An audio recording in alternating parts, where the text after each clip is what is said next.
Teacher Sunitha గారు. ఎవరు సునీత గారు? యోగా టీచర్. ఎక్కడుంటారా? ఇప్పుడు ఆమె నెల నెల ఎంత ఇస్తుంది? 5,000 రూపాయలు. ఇలా ఎన్నిసార్లు ఇచ్చింది? ఇప్పుడు 3 సార్లు ఇచ్చింది. నెల నెల 5,000 కాకుండా ఇంకోసారి నువ్వు బాగా ఇబ్బందులు ఉన్నావంటే ఒక 10,000 కూడా పంపించింది ఆమె. గుర్తుందా? ఆమె మళ్ళీ ఈ నెల కూడా మీకు ఇచ్చిన మాట ప్రకారం ఈ నెల కూడా 5,000 పింఛన్ పంపించింది. 5,000 పింఛన్ అయిపోయింది. 1,000 రూపాయలు, 2,000, 3,000, 4,000, 5,000.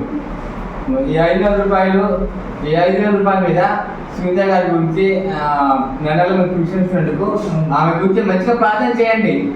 ఏం ప్రార్థన చేస్తారు? ఆమె మీరు మన లాంటి వాడికి ఇంకా 10 మందికి సాయం చేయాలి. ఆమెకు ఆరోగ్యం బాగుండాలి. అలా అంత మీద ఆమె మనస్ఫూర్తిగా ధన్యవాదాలు. ఇలా ఆమె గురించి మనసులో కూడా ప్రార్థన చేయండి. సరే, ఓకేనా? తీసుకోండి. మొత్తం 5,000 తగ్గి పెట్టుకోండి.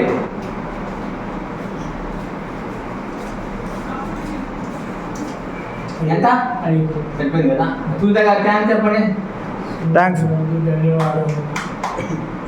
ఆయుర ఆరోగ్యాలతో సుఖ సంతోషాలతో మీ వ్యాపారం అంతా చక్కగా, చాలా చక్కగా ఆ శ్రీరామనవమి సందర్భంగా ఆ రాముల వారి అనుగ్రహం ఎల్లప్పుడూ కూడా ఉండాలని మనసారా పూర్తిగా ఆశీర్వదిస్తుంది. Thank you madam. Thank you madam Sunitha గారు.